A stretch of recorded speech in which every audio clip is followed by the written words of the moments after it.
우리 지난주 월요일에 경충지역 목회자 친교회가 하나님의 역사하심과 우리 성도님들의 기도와 또 헌신으로 무사히 잘 끝났습니다. 2년에 한 번꼴로 돌아오는 큰 행사이지요. 아무 탈 없이 무사히 잘 끝난 것이 얼마나 감사한지 모릅니다. 사실 제가 이 행사를 앞두고 좀 걱정이 이것저것 걱정이 됐습니다. 근데 그 가운데 가장 큰 걱정은 무엇이었냐면 주차 문제가 참 큰 걱정거리였습니다. 우리 경충 지역에 속해 있는 교회가 한 23, 4개 정도 교회가 되거든요. 근데 23, 4개 교회 목사님들이 이제 돌아가면서 이런 친교회를 할 때마다 모이는데 거의 한 30명에서 35명 정도의 목사님 사모님들이 이런 친교회에 모입니다. 네, 이번에 우리 교회에 38분의 목사님 사모님들이 오셨어요. 진짜 많이 오신 거거든요. 거의 최고 많이 오신 것 같습니다. 차량도 보니까 목사님들이 대부분 이제 각자 차를 가지고 오기 때문에 차량도 한 20대 가까이 차량으로 이렇게 오셨어요. 근데 이제 이 교회는 이 건물은 병원도 있고 또 학원, 주로 이제 학원이 있고, 그래서 학원 원장님들도 대부분 차를 가지고 와요. 그래서 주중에는 이 주차할 만한 공간이 없습니다. 이 건물에 입주해 있는 이제 원장님이나 또 학원에 관계된 분들이 차를 세우기 때문에 여기에 우리가 목사님들이 차를 세울 만한 공간이 없어요. 그래서 이제 주차가 많이 걱정이 됐죠.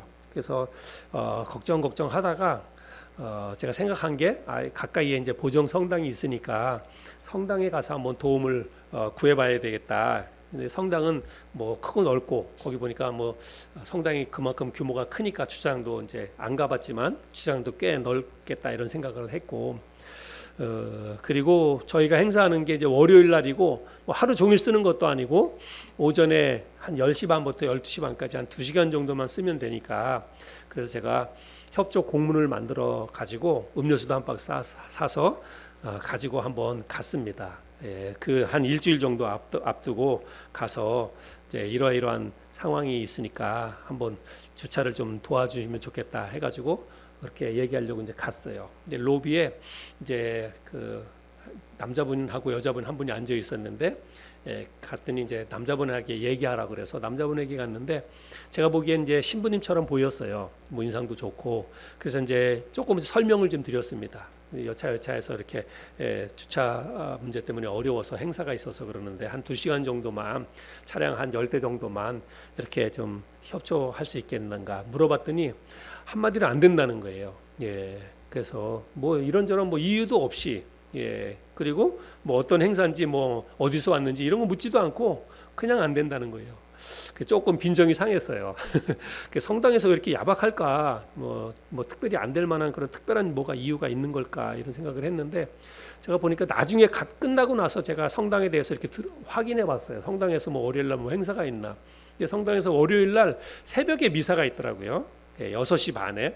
근데 뭐 6시 반에 미사 드리고 뭐 이미 뭐 오전이면 다 끝나고 아침이면 다 끝나는 건데 오전 10시 반부터 12시 반까지 그 시간에 뭐 그 얼마든지 협조해 줄 수 있을 것 같은데 하여간 안 된다고 그래서 사실은 처음에 이제 이런 행사하면서 계속 주차 문제 때문에 고민을 많이 했는데 그래도 혹시 이제 성당에 이렇게 협조를 요청하면 저는 될 줄 알았어요.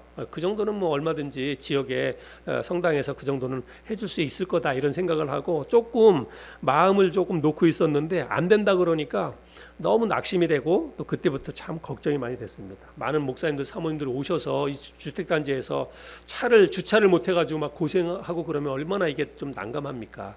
또 요즘 날씨도 덥고 그러니까 그래서 안 된다 그래서 그때부터 이제 일주일 동안 정말 이제 간절히 기도하게 됐어요. 그래서 아내랑 같이 함께 다른 것보다도 이제 주차 문제를 두고 기도를 많이 하게 됐어요. 정말 가장 시급한 문제니까 그래서 간절한 마음으로 그렇게 기도를 했습니다. 그리고 이제 지난 주일날 예배 끝나고 나서 저녁 때 제가 여기 상황을 한번 보려고 한번 쭉 돌아봤어요. 근데 뭐 저녁 때 돌아보는 건 뭐 별 의미 없죠. 뭐 월요일 날 아침에 또 다른 사람이 빈 곳에다 또 차를 세워버리면 어쩔 수 없고 그러니까. 그리고 최근에 이제 우리 이 지역이 주택단지가 주차 문제가 좀 심각해졌거든요. 예전에는 안 그랬는데 예, 어떤 분이 한두 분이 요 주택단지 안에 이면 도로에다가 차를 세우면 그거를 구청에다 막 신고를 해가지고 저도 저희 집 앞에다가 차 한번 세웠다가 딱지를 끊었거든요. 그러니까 이 주변에 주차난이 아주 굉장히 좀 복잡하게 됐습니다. 마음대로 이렇게 편하게 차를 세울 수 없는 그런 상황이 됐어요. 그래서 참 이 주차 월요일 날 큰 행사를 앞두고 이 주차가 참 걱정이 많이 됐습니다. 근데 이제 하여간 하나님 앞에 맡기고 월요일 날 아침에 일찍 씻고 교회로 오기 위해서 저희 집, 제가 살고 있는 집은 바로 여기 옆에 바로 가까이에 있는데 저는 이제 4층에 살고 있거든요. 근데 저희 집 그 주차장이 차를 이제 세우면 한 6대 정도를 차를 세울 수 있어요. 예, 이제 빌라 그 단지 빌라이기 때문에 그 주차장이 한 6면 정도가 있습니다. 근데 대부분은 이제 가까이에 이제 직장 생활하는 분들이 있기 때문에 평일에도 그 주차장이 다 빈 적이 하나도 없어요. 항상 2-3대 정도는 있습니다. 왜냐하면 이제 가까이에 있는 분들이 뭐 지하철 타고 출근하고 그렇게 하기 때문에 항상 차를 세워놓는 차들이 있거든요. 그 차가 한 절반 정도는 항상 2-3대 정도는 주차장에 늘 있어요. 근데 지난주 월요일 날 제가 아침에 교회 오기 위해서 4층에서 1층으로 딱 내려왔는데요. 차가 하나도 없는 거예요. 진짜 차가 하나도 없어요. 한 번도 그런 적이 없어요. 어제까지 주차장에 차가 하나도 없던 적이 한 번도 없는데 하나도 없는 거예요. 제가 그것을 딱 보면서 하나님이 치워주셨구나. 예, 하나님이 기도를 들어주시고 역사해 주셨구나. 그런 생각이 들었습니다. 그리고 그래서 이제 교회로 왔는데 교회 주변에도 요 담벼락에도 그날따라 빈 공간이 여러 있었어요. 예, 그래가지고 목사님들이 결론적으로 이제 오셔가지고 차를 세웠는데 주차 때문에 어려움을 겪은 분은 뭐 차에서 이렇게 동네에서 한두 바퀴 돌고 돌아오신 분 한두 분 빼고는 주차 때문에 어려운 분이 없었어요. 그래서 정각 11시에 예배가 시작되는데 정각 11시에 예배 시작할 때 대부분의 목사님들이 다 들어오셨고, 그래서 저희 그 집 주차장에 이제 비어 있었기 때문에 제가 아는 이제 그 동기 목사님들은 저희 집을 몇 번씩 왔기 때문에 우리 집 주차장에다 차를 세워 그래서 그 동기 목사님들 차들은 거기다가 그날 7대를 그곳에 다 세웠습니다. 예, 한 곳에 7대를 세우니까 뭐 주차가 이제 좀 해결이 되는 거잖아요. 그래서 큰 주차 문제 없이 이렇게 큰 행사를 다 치렀습니다. 그래서 제가 지난주 월요일 날 이런 행사를 치르면서 정말 우리 하나님이 우리의 작은 부르짖음에 하나님이 이렇게 응답하시는구나, 이런 것들을 경험을 했습니다. 저에게는 정말 너무나 값진 경험이었어요. 저도 그렇고 집사람도 그렇고 끝나고 나서 진짜 하나님이 기도 들어주셨다, 응답해 주셨다. 예, 아주 작고 어떻게 보면 별것 아닌 것 같은 일이지만 여러분 정말 너무나 저에게는 간절한 그런 기도 제목이었고 또 필요한 상황이었기 때문에 기도했는데 하나님께서 기도를 응답해 주셔서 주차 문제가 잘 해결될 수 있도록, 그래서 큰 행사를 잘 치를 수 있도록 그렇게 역사를 해 주셨습니다. 제가 2023년에 일상의 기적을 경험하라라고 하는 시리즈 설교를 했는데 그때 여러분들도 그런 말씀들을 기억하는지 모르겠습니다. 그때도 제가 이런 비슷한 설교를 했죠. 아주 크고 중요한 그런 일뿐만이 아니라 일상 속에서 아주 우리 그 소소한 그런 일상 속에서도 우리가 하나님 앞에 그 문제를 두고 기도하면요, 하나님께서 그런 아주 작고 사소한 문제까지도 하나님 귀를 기울여 주시고 그런 것을 응답해 주신다는 거예요. 우리가 신앙생활하면서 그런 것들을 많이 경험하는 것은 너무나 중요합니다. 오늘날에도 하나님께서 우리의 일상 속에서 많은 기적들을 행하고 계십니다. 우리가 영적으로 깨어서 기도하면 그런 하나님의 기적을 경험할 수 있고 또 그것이 하나님의 기도의 응답이라는 것을 우리가 깨달을 수 있어요.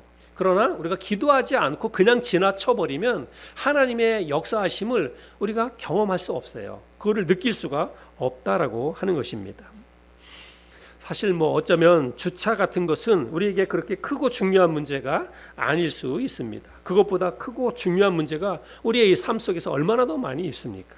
그래서 우리가 뭐 주차 문제 같은 거는 그냥 뭐 작고 하찮으니까 그런 것을 두고 한다라고 하는 게 뭐 유치하게 그렇게 생각될지 모릅니다. 그러나 이렇게 우리가 작고 사소한 문제 그런 것을 가지고 우리는 기도해야 됩니다. 오히려 그렇게 작고 하찮은 일일수록 더 기도해야 돼요. 예. 여러분 일상 속에서 별거 아닌 것 같은 작고 사소한 문제 그거 그냥 덮어두지 마시고 그냥 지나가지 마시고 그런 작고 사소한 문제를 두고 하나님 앞에 기도하시기 바랍니다. 그리고 그런 문제를 가지고 기도했을 때 하나님이 응답해 주시는 것을 우리가 자꾸 경험해야 돼요. 그런 경험들이 자꾸 쌓아져 가다 보면 그러면 조금 더 크고 중요한 문제를 두고 기도할 때도 믿음의 담력이 생깁니다. 하나님이 기도하면 다 들어주신다라고 하는 것들을 자꾸 경험하다 보니까 크고 중요한 문제도 이런 것도 하나님이 다 들어주시겠다라고 하는 확신이 생겨요. 그러면서 우리가 기도에 담력이 생기고 기도할 때마다 우리가 확신 가운데 기도를 할 수 있다는 것입니다. 저는 제가 목사로 헌신한 후에 특별히 우리 교회에서 개척해서 우리 교회에서 사역하면서 크고 작은 기도 응답을 정말 많이 경험을 했습니다. 이 교회에서 목회자로 사역하면서 많은 기도 응답이 있었어요. 물론 이것은 저 혼자만의 기도 응답이 아닙니다. 여러분들도 다 아는 내용이고 여러분들과 함께 기도해서 기도에 응답된 것들이 참 많이 있습니다. 우리 여기 김태현 자매님 계시지만 김태현 자매님 바로 밑에 그 여동생 김선옥 자매라고 있는데 대구에 살고 계시죠. 그래서 우리 교회도 몇 번 나오셨어요. 이제 그때 우리 교회 나올 때는 김선옥 자매님이 이제 암 걸려서 암 수술 받기 위해서 우리 자매님 집에 와 계시고 그러느냐고 우리 교회를 참석을 하시고 그랬죠. 그때 우리 김선옥 자매님 딸인 이현아 자매도 우리 교회 나와서 우리 교회에서 우리 은경 자매랑 은석 자매랑 같이 신앙생활하고 성경 공부도 하고 그렇게 했지요. 근데 그 자매님 김선옥 자매님이 난소암이 걸려서 우리가 그때 김선옥 자매님을 두고 기도 많이 했지요. 예, 그리고 나중에 암 수술 끝나고 나서 대구로 내려가셨을 때에도 우리가 진짜 기도를 많이 했습니다. 예, 여러분들도 기도해 주시고 저도 우리 김선옥 자매님 위해서 기도 부탁도 여러분에게 많이 하고 진짜 간절한 마음으로 기도를 많이 했습니다. 근데 우리가 아는 것처럼 김선옥 자매님이 다리에 부종이 생겨서 다리가 진짜 이렇게 퉁퉁 붓고 그래서 우리 자매님 이야기를 들어보면 집에서 걷는 것도 좀 어렵고 그렇다고 어려운 그런 과정도 좀 있었어요. 그런데 최근에 우리 김태현 자매님을 통해서 우리가 너무 반가운 소식을 들었잖아요. 의사로부터 이제 암에 대해서 완치 판정을 받았다는 거예요. 예, 여러분 난소암 같은 거, 이 부인과 계통의 이 암 같은 거는요 완치 판정을 받는 게 정말 어려워요. 예, 정말 어렵습니다. 근데 최근에 이제 의사로부터 완치 판정을 받았대요. 정말 저는 기도 응답이라고 생각을 합니다. 또 우리가 아는 것처럼 강남으로 이사간 박영숙 자매님도 암 환자였죠. 우리 교회에서 신앙생활 열심히 잘 하다가 자매님이 암이 걸렸는데 이 자매님도 아주 특별한 암이었습니다. 요관암이라고 저희 장모님도 요관암으로 돌아가셨는데 이 박영숙 자매님도 요관암이 걸려서 항암 치료를 박영숙 자매님도 한 10번 이상 그렇게 항암 치료를 했지 않습니까? 여러분 우리 박영숙 자매님을 위해서 우리가 얼마나 기도했습니까? 진짜 우리 다 함께 눈물로 정말 자매님을 위해서 간절히 많이 기도했지요. 근데 박영수 자매님도 거의 완치됐지 않습니까? 지금 건강하게 잘 생활하고 계십니다. 저는 이런 모든 것들이 정말 하나님의 기도의 응답이라고 생각을 합니다. 오늘 우리 여기 김경자 권사님 오셔서 앉아 계시지만 우리 권사님을 생각할 때마다 전 정말 기적이라고 생각해요. 우리 권사님 우리 교회에 오셨다가 주일날 오셨다가 바로 로비 화장실 앞에서 넘어지셔가지고 고관절 뼈가 부러졌잖아요. 119 불러서 바로 그때 병원에 가셨는데 그때도 고관절 뼈가 부러졌는데 그 고관절 뼈가 한번 고관절 수술했던 바로 거기였지 않습니까? 여러분 그 연세 드신 우리 권사님 고관절 뼈 수술 받았던 것이 또 부러졌는데 그게 다시 회복이 돼가지고 교회 나온다는 거 여러분 정말 이거는 정말 쉽지 않은 일이에요. 그때 우리 권사님을 위해서 우리 기도 많이 했죠. 근데 우리가 그렇게 기도해서 권사님이 거의 한 2달 정도 만에 다시 교회 주일날 또 교회를 나오셨잖아요. 오늘도 또 이렇게 교회를 나오셨고 이게 진짜 이건 기도 응답이에요. 우리가 이런 것들을 하나님 앞에 감사할 수 있어야 됩니다. 정말 생각해 보면요, 우리 교회에서 기도해서 기도 응답된 것들이 정말 많이 있다라고 생각합니다. 정말 굵직굵직한 그런 것 이외에도 아주 사소한 문제도 기도해서 기도 응답된 것들이 너무 많이 있다라고 생각이 됩니다. 아무리 작고 하찮은 일일지라도 우리가 간절한 마음으로 주님 앞에 기도하면 우리 주님이 들으시고 우리의 기도에 응답해 주신다 저는 생각을 합니다. 오늘 우리가 요한복음 14장 말씀 두 구절의 말씀을 읽었지만 이 두 구절의 말씀을 우리가 한번 좀 생각해 보기를 원합니다. 오늘 이 본문의 말씀은 주님이 십자가에 달리시기 전에 제자들에게 하신 말씀이에요. 주님은 제자들을 향해서 뭐라고 말씀하시냐면 너희가 내 이름으로 무엇을 구하든지 내가 행하리라 이렇게 말씀하십니다. 오늘 우리가 본문 말씀을 읽었는데 다시 한번 13절 14절 말씀 우리 같이 한번 읽어볼까요? 같이 읽겠습니다. 시작. 너희가 내 이름으로 무엇을 구하든지 내가 행하리니 이는 아버지로 하여금 아들로 말미암아 영광을 받으시게 하려 함이라. 내 이름으로 무엇이든지 내게 구하면 내가 행하리라. 여러분 이 말씀을 읽기만 해도 정말 힘이 됩니다.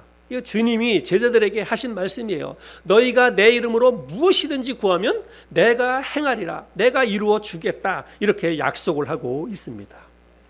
근데 여러분 주님이 이 말씀을 하시게 된 배경에 대해서 우리가 좀 한번 생각해 봐야 됩니다.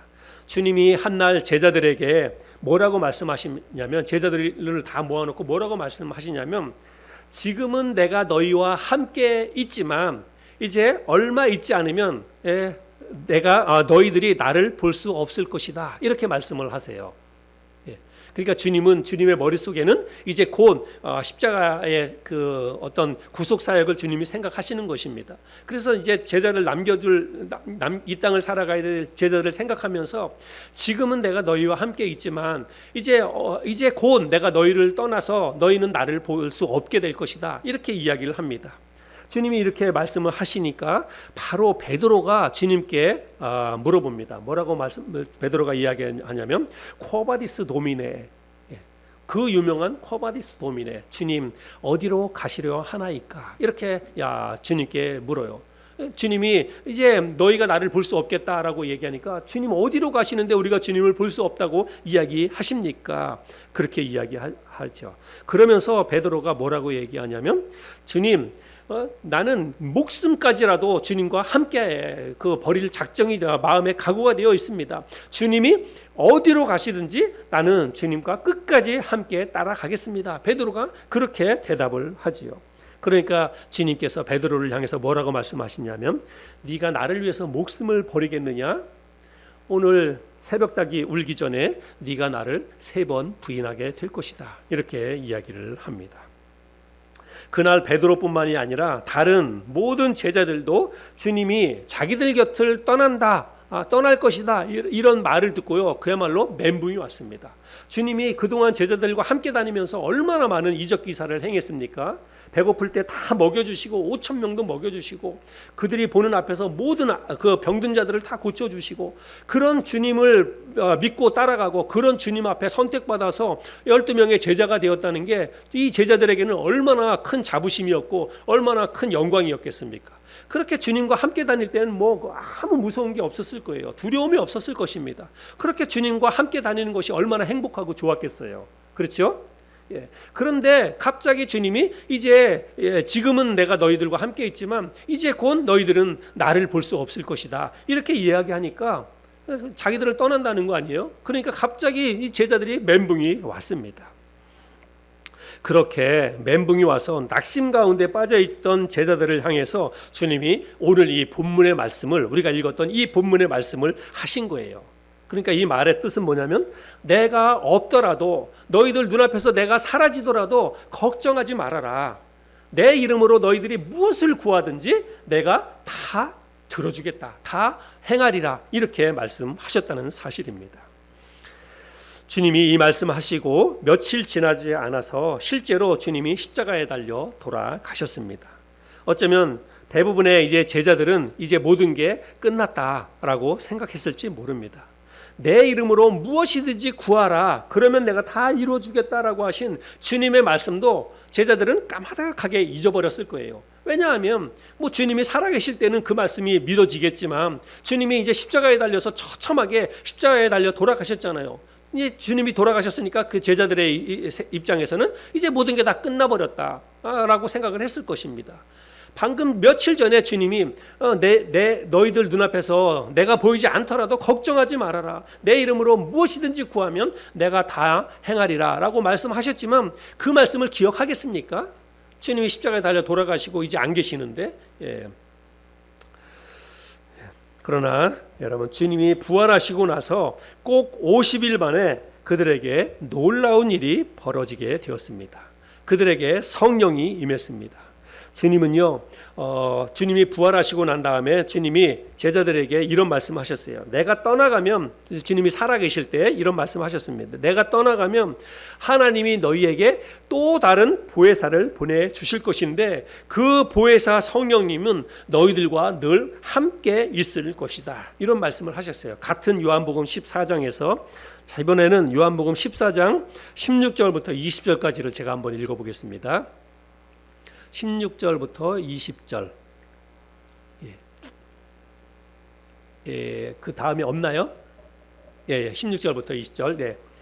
내가 아버지께 구하겠으니 그가 또 다른 보혜사를 너희에게 주사 영원토록 너희와 함께 있게 하리니 그는 진리의 영이라. 세상은 능히 그를 받지 못하나니 이는 그를 보지도 못하고 알지도 못함이라. 그러나 너희는 그를 아나니 그는 너희와 함께 거하시며 또 너희 속에 계시겠음이라. 내가 너희를 고아와 같이 버려두지 아니하고 너희에게로 오리라.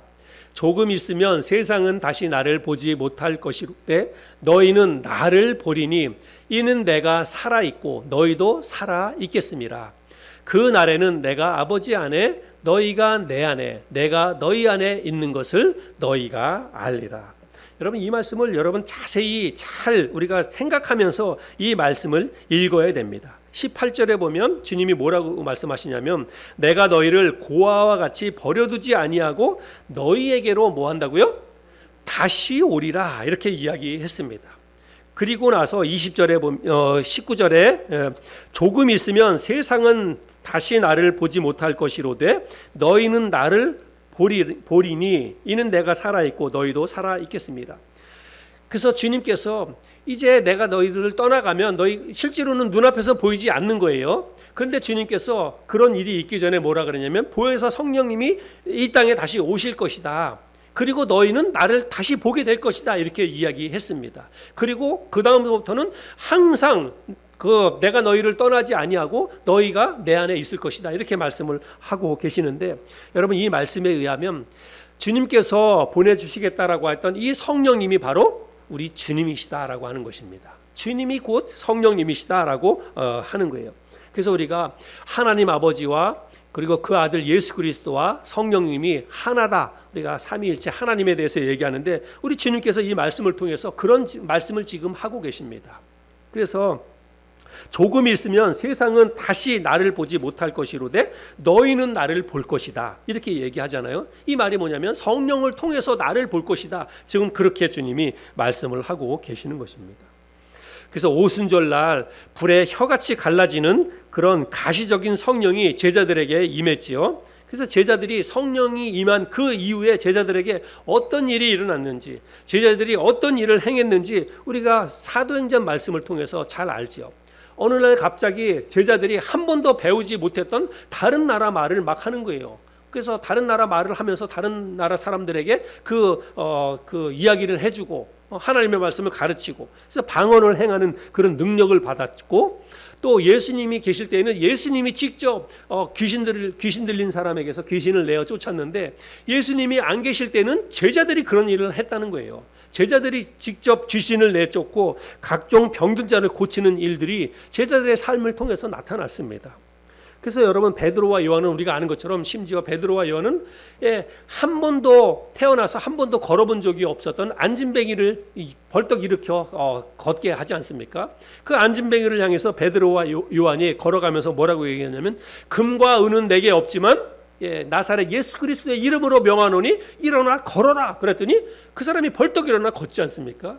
여러분 이런 것들은 제자들이 할 수 없었던 일들입니다. 제자들이 그런 능력이 없었어요.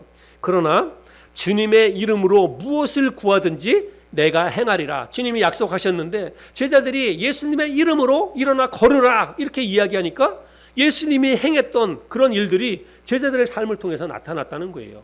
여러분, 이게 기도의 응답입니다. 그래서 예수님께서 너희가 내가 없을지라도 내 이름으로 무엇이든지 구하면 내가 행하리라, 성령을 통해서 그런 일들을 행해 주시겠다라고 말씀하셨는데, 실제로 제자들의 삶 가운데 그런 일들이 일어났다는 거예요. 사도행전의 말씀에 보면 그런 일들이 얼마나 많이 있는지 모릅니다. 제자들의 삶 속에서 정말 놀라운 그런 기적, 이런 일들이 많이 일어났어요. 오늘날 저와 여러분의 삶에도 이와 같은 일들이 일어난다면 얼마나 좋겠습니까? 우리가 정말 예수님의 이름으로 그냥 병든 자를 향해서 그 병이 무엇이든지 간에, 암이든지 무엇이든지 관절염이든지 뭐든지 우리가 예수님의 이름으로 명하노니 당장 질병이 떠나갈지어다, 이렇게 명하면 바로바로 질병들이 떠나가고 암 환자가 그 암이 치료되고, 이런 일들이 일어나면 얼마나 좋겠어요. 예. 저는 성경 말씀을 보면서 진짜 이런 능력이 좀 있었으면 좋겠다, 이런 생각을 해봅니다. 제 이름을 드러내기 위해서가 아니라 그렇게 하면 교회 사역이 얼마나 잘 되겠어요. 또 하나님의 나라가 얼마나 많이 확장이 되겠습니까? 안 믿는 사람들이 얼마나 많이 그런 이적 기사를 보고 돌아오겠어요. 그러나 오늘날은 이와 같은 일들이 우리에게 잘 일어나지 않습니다. 그럼 왜 이 당시에는 이런 일들이, 제자들에게 이런 일들이 일어났고 오늘날 우리의 삶 가운데는 왜 이런 일들이 잘 일어나지 않는가? 여러분, 우리는 이걸 성경을 잘 이해해야 합니다. 이 당시에는 이제 주님이 없는 과도기적인 상황이에요. 주님이 이 땅에 계실 때에는 주님이 하나님의 나라와 하나님의 살아계심과 하나님의 역사를 주님이 직접 사람들에게 나타내 보였습니다. 주님께서 능력을 행하시면서 병든 자들을 고쳐주시고 죽은 자도 살려주시고, 그러면서 하나님의 살아계심을 주님이 직접 보여주셨다는 거예요. 근데 이제 주님이 안 계시는 그런 상황이잖아요. 갑자기 주님이 계시다가 십자가에 달려 돌아가시고 부활하셔서 승천하시고 이 땅에 안 계시는 그런 특별한 상황이었습니다. 그래서 그런 어떤 과도기적인 그런 상황 속에서 이제 제자들에게 하나님의 살아계심과 하나님의 능력과 역사를 그 제자들을 통해서 나타내 보여주셔야 하는 그런 필요성이 있었기 때문에 그 당시에 일시적으로 제자들에게 그런 능력을 하나님이 부어주셨다는 거예요. 예. 그래서 일시적으로 제자들이 그런 능력을 받아서 마치 예수님이 살아서 그런 일들을 행하는 것과 같은 그런 이적 기사를 제자들을 통해서 그런 일들이 나타났다는 것입니다. 오늘날에는 사실 이런 이적 기사를 통해서 하나님의 역사하심과 하나님의 살아계심을 보여주는 그런 시대가 아닙니다. 오늘날은 그런 시대가 아니에요. 근데 그럼에도 불구하고 오늘날에도 마치 어떤 사람들은 마치 자기에게 그런 특별한 능력과 은사가 있는 것처럼, 하나님께서 자기에게만 특별한 그런 어떤 능력을 주신 것처럼 그렇게 이야기하고 사람들에게 그렇게 설교하고 또 그런 행동을 하는 그런 목사나 사람들이 많이 있습니다. 특별히 이제 이단에 속한 그런 사람들이 그런 일들을 하지요. 그래서 유튜브에 보면 지금도 매 예배 때마다 그렇게 그런 능력을 행하는 그런 목사가 있어요. 제가 유튜브를 보니까 사람들이 예배 끝나고 나면 한 사람씩 목사님 앞으로 이렇게 걸어 나옵니다. 걸어 나와요. 근데 걸어 나오는데 그 목사님이 어떻게 하냐면 자기 앞으로 걸어 나오는 사람의 이마를 이렇게 툭 칩니다. 툭 치면서 성령의 이름으로 툭 쳐요. 그럼 그 사람이 어떻게 되는지 알아요? 그냥 뒤로 볼록 나가 자빠져요. 그 사람이 나오는 사람마다 다 성령의 능력으로 하면서 이렇게 마치 장풍을 쏘는 것처럼 사람의 머리나 이런데 막 가슴에다 이렇게 툭툭 쳐요. 그러면 사람들이 나오다마다 탁탁 다 뒤로 쓰러져요. 저는 그런 일을 왜 하는지 모르겠어요. 아니 성령의 능력으로 차라리 누워있던 사람을 뻘떡 일으키든가 퍼포먼스를 하려면 왜 성령의 능력으로 왜 사람을 자꾸 쓰러뜨립니까? 근데 성령의 능력이 나간다 하면서 사람을 자꾸 다 쓰러뜨리는 거예요. 그런 일들을 합니다. 그러면서 마치 자기에게 마치 무슨 특별한 능력이 있는 것처럼 그렇게 합니다. 그리고 병든 사람이 있으면 손들라 그래가지고 나오라 그래가지고 병을 고친다고 하면서 그런 일들을 막 합니다. 그래서 막 쩔뚝쩔뚝 하는 사람이 일어나서 쩔뚝쩔뚝 하다가 막 걸어가고 그런 일들을 막 해요. 근데 여러분, 오늘날 하나님께서 어떤 특별한 사람에게만 병 고치는 능력을 주시고 은사를 주시고, 오늘날은 하나님께서 그렇게 역사하는 시대가 아니라는 사실들을 여러분 잘 기억해야 됩니다. 근데 오늘날에도 그런 목사들 또 그런 교회를 쫓아다니는 사람이 있어요. 그 교회 가면 병이 낫는다더라. 그 교회 가면 뭔가 삶에 가정적으로 큰 어려운 문제가 해결된다더라 해가지고 그런 교회들을 쫓아가는 그런 목사들을 막 쫓아다니는 사람이 있어요. 근데 여러분, 그런 어떤 능력을 행하는 목사가 실제로 있다 그러면 여러분 이 땅에 대한민국에 여러분 암 환자는 한 사람도 없습니다. 그게 맞는 거잖아요. 이치적으로 그 사람에게 가면 진짜 암이 낫는다고 하면 그러면 암 저는 이제 그렇게 하는 교회나 목사들을 생각하면 이상한 게 뭐냐면요. 그분들은 무슨 암 환자를 고쳤느니 아니면 뭐 안진뱅이를 고쳤느니 어떤 뭐 관절염 환자를 고쳤느니 그런 이야기를 하고 막 이야기합니다. 근데 실질적으로요. 만약에 내가 감기 걸렸으면 나 그 목사님한테 한번 가보고 싶어요. 그러면 암이 아니라 감기 정도면 그러면 뭐 그냥 우습게 나야 되는 거 아니에요? 실제로? 근데 여러분 그렇지 않아요. 그 교회에 감기 걸린 사람 많이 있어요. 아니 암은 고친다면서 왜 감기는 못 고칩니까?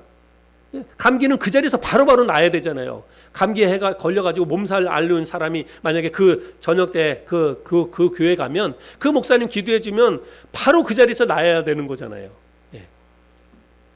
오늘날은 그때와 같이 귀신을 쫓아내거나 병 고치는 이적 기사를 통해서 하나님의 살아계심을 나타내는 그런 시대가 아니라는 거 우리가 잘 알아야 됩니다. 고린도전서 13장에 보면 이런 말씀이 있어요. 온전한 것이 올 때에는 부분적으로 행하던 것이 폐하리라. 그리고 예언도 그치고 방언도 그치고 또 이런 부분적으로 행하던 하나님의 어떤 은사를 행하던 그런 은사들이 다 그치게 되었다라고 이야기하고 있습니다. 그래서 온전한 것이 올 때에는 이 온전한 것이 뭐냐면 우리는 성경이 완성되는 것으로 봅니다. 그래서 지금은 이 성경 속에 모든 것들이 다 들어가 있잖아요. 그리고 우리가 이 성경을 통해서 왜냐하면 그 병 고치는 것이라든지 아니면 뭐 귀신을 쫓아내는 것이라든지 그런 것을 하는 목적이 따로 있어요.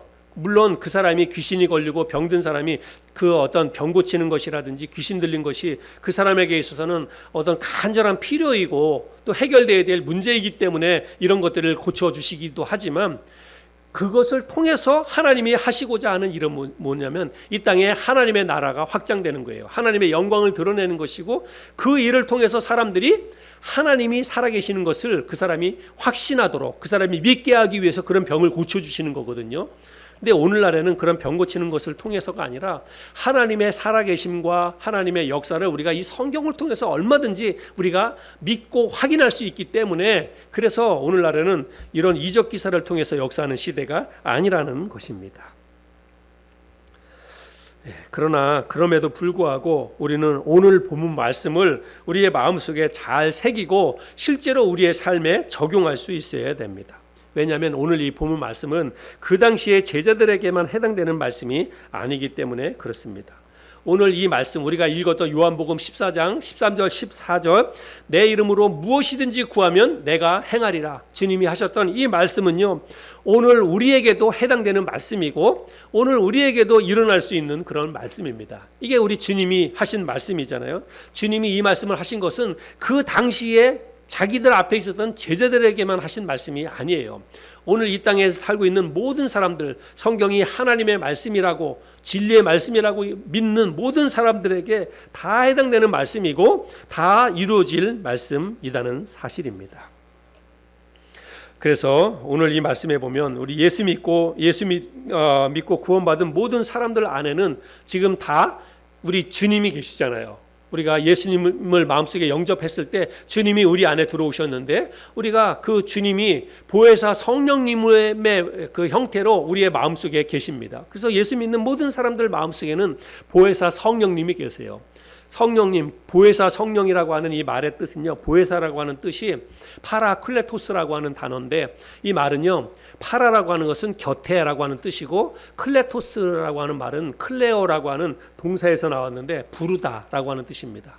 그래서 보혜사라고 하는 이 뜻, 그 말의 뜻은 뭐냐면 내 옆에서 부르다라고 하는 뜻입니다.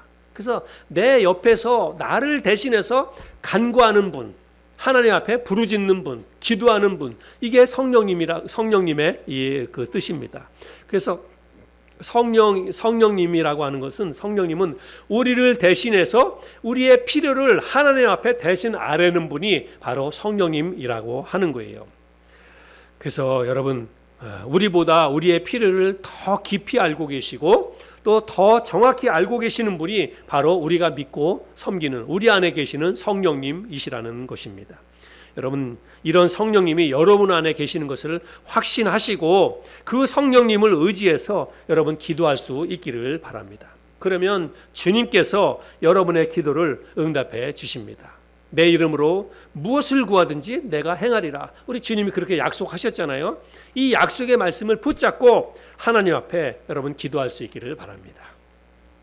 우리는 보통 기도하면 뭐 크고 중요한 문제가 있을 때 혹은 위험하고 다급한 일이 벌어졌을 때 우리가 기도를 하지요. 물론 그럴 때 간절히 기도해야 합니다. 뭐 크고 중요한 문제를 두고 기도 안 하는 교회 다니는 사람이 어디 있겠어요. 위험하고 다급한 일이 생겼을 때 기도 안 하는 사람이 어디 있겠습니까? 그럴 때는 뭐 누가 기도하지 말라고 그래도 자연스럽게 기도가 나오지요. 그러나 여러분, 꼭 그런 일이 아니더라도 일상 속에서 아주 작은 일에 여러분 기도하는 습관을 여러분 가지시기 바랍니다. 아주 작은 일이라도 여러분 그냥 넘기지 마시고 작고 하찮은 일이라 할지라도 여러분 기도하시기 바랍니다. 주님은 우리의 작은 신음에도 귀를 기울이시고 응답해 주십니다. 작은 일에 응답하시는 그런 주님을 우리가 자꾸 경험하다가 보면 믿음이 생겨서 크고 아주 중요한 일을 위해서 기도할 때에도요, 여러분 믿음으로 담대하게 기도할 수가 있습니다. 저는 목회자 친교회를 앞두고 사실 주차 문제뿐만이 아니라 재정적인 것을 두고도 하나님 앞에 기도를 했습니다. 제가 우리 성도님들에게 재정에 대한 부담을 주지 않기 위해서 교회에서 가능하면 재정에 대한 뭐 헌금에 대한 이런 그 말씀은 제가 설교를 잘 안 하는데, 사실은 이제 우리 교회 재정이 조금씩 마이너스가 지금 되고 있습니다. 그래서 다달이 이런 뭐 고정적인 지출이 있는데 또 이런 큰 행사를 앞두고 있으니까 또 당연히 이거는 이제 예외적으로 이제 재정이 들어가야 되는 그런 상황이잖아요. 그래서 이런 것을 두고 제가 이제 교회 광고 시간에도 여러분에게 말씀드리면서 기도 부탁을 좀 하고 그랬죠.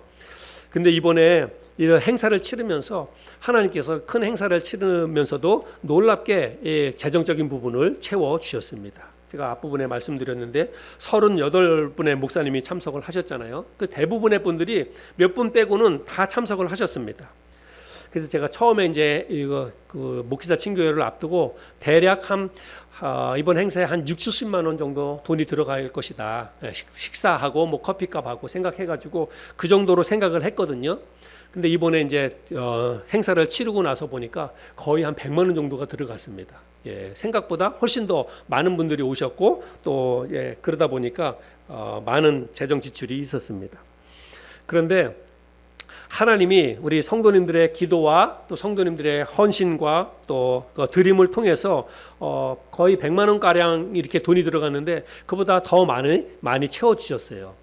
그래서 실제적으로 이번 행사에 큰 어려움 없이 재정적으로 이런 모든 것들이 다 해결이 될 수가 있었습니다. 그래서 제가 이것을 보면서 하나님이 이런 재정적인 필요를 두고도 기도하니까 하나님께서 또 이렇게 다 응답해 주셔서 모든 필요가 다 채워질 수 있도록 그렇게 역사해 주셨구나. 그렇게 또 한번 경험하고 하나님 앞에 감사할 수가 있었습니다.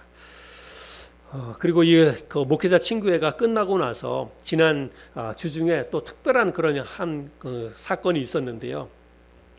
지난주 목요일 날 핸드폰에 전혀 이렇게 표시가 안 되는, 대부분 보면 제가 이제 그 아는 분들은 다 이제 누구누구라고 입력해 놓지 않습니까? 근데 모르는 번호로 그 전화가, 핸드폰 번호로 전화가 왔어요. 근데 이제 뭐 알지 못하는 번호이지만 제가 이제 핸드폰 번호는 이제 전화를 받거든요. 그래서 전화를 받았더니 목사님 안녕하세요 그러는 거예요. 근데 그냥 목사님 안녕하세요 그러니까 누군지는 잘 모르겠어요. 근데 저를 이제 목사라고 부르니까 네 안녕하세요 하고 했더니 저는 그 이현희 자매예요 이렇게 대답을 하는 거예요. 새삼교회 이현희 자매라고. 그래서 이제 새삼교회 이현희 자매라고 하니까 제가 이제 대번에 알죠. 제가 새삼교회에서 사역을 했으니까 제가 먼저 사역하던 우리 모교회 새삼교회 한 자매님이셨습니다. 그래서 이제 이현희 자매라고 이야기하니까 제가 이제 누군지 대번에 알지요. 근데 이 자매님이 갑자기 이제 전화를 했어요. 아마 교회를 개척하고 나서 개인적으로 그 자매님에게 전화를 받은 것은 처음이에요. 근데 이 자매님이 갑자기 이제 전화를 했습니다. 그래서 더운데 어떻게 건강하게 잘 지내시느냐고, 그래서 잘 지내고 있다고. 그래서 이 자매님의 아들이 둘 있는데 그 두 아들을 제가 중고등부 때 가르쳤거든요. 그래서 이제 아이들 이미 다 지금은 결혼해서 이제 가정도 이루고 그랬는데 아이들 안부도 묻고 그렇게 하면서 이렇게 전화를 했습니다. 근데 이 자매님이 전화한 목적이 있으니까 전화를 했겠죠. 그래서 이 자매님이 저한테 무슨 얘기를 하냐면, 목사님, 사실 이번에 이제 민생 지원금을 이렇게 받았잖아요. 민생 지원금을 받았는데 그거를 받고 나서 생각을 하다가 우리 교회가 생각이 났다는 거예요.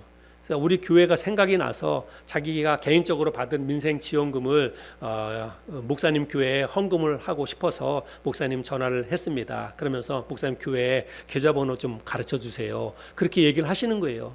그래서 제가 민생지원금 받은 거는 그냥 가족들하고 그냥 식사도 하시고 우리 자매님 필요에 따라서 쓰시라고 주신 건데 그렇게 하세요. 괜찮습니다. 그랬더니 아니라고 그러면서 제가 기도하면서 기도했더니 하늘소망교회가 생각이 나게 해주셔서 그래서 우리 교회에 보내기로 했다고 그러면서 계좌번호를 가르쳐 달라고 그렇게 하시는 거예요. 그래서 제가 뭐 어쩔 수 없이 계좌번호를 가르쳐 줬어요. 그랬더니 자매님이 나중에 교회 계좌로 20만 원을 보내주셨어요.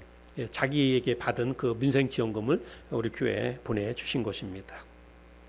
제가 지난주 목요일 날 그런 일이 있고 나서 하나님께서 정말 물질을 채워주시는 것보다 저의 이 마음을 채워주시는구나. 제 마음에 용기도 주시고 믿음도 주시고 또 다시 힘을 내서 사역하도록 이 자매님의 이런 특별한 손길을 통해서 하나님께서 이렇게 기도에 응답해 주시는구나. 이런 것을 또 한번 경험하게 되었습니다. 여러분, 힘들고 어려운 일이 있거나 주님의 도우심이 필요한 어떤 일이 있거든 그게 무슨 일이든 크든 작든 여러분 상관하지 말고 모든 일을 가지고 하나님 앞에 여러분 기도하시기 바랍니다. 여러분 정말 사소한 문제를 가지고라서 하나님 앞에 기도하세요. 기도하면 하나님께서 우리의 기도에 응답해 주셔서 모든 일에 내 이름으로 무엇이든지 구하면 내가 행하리라. 여러분 주님의 이 약속의 말씀을 믿으시기 바랍니다. 이 말씀을 믿고 여러분 기도하시기 바랍니다. 그러면 하나님께서 반드시 기도에 응답해 주시리라고 믿습니다.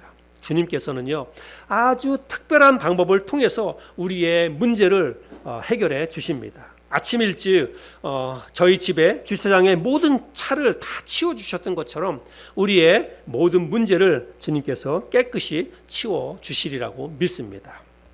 우리를 고아와 같이 버려두지 아니하시고 우리 안에 계시는 성령님을 통해서 우리의 간구를 듣고 응답해 주시는 그 주님을 여러분 확신하시고 작고 사소한 문제라도 하나님 앞에 내어 맡기고 기도할 때 하나님께서 우리의 기도를 들어주시고 응답해 주시리라고 믿습니다.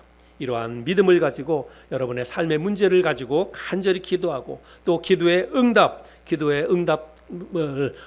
또 경험하고 살아가는 저와 여러분들이 될 수 있기를 바랍니다.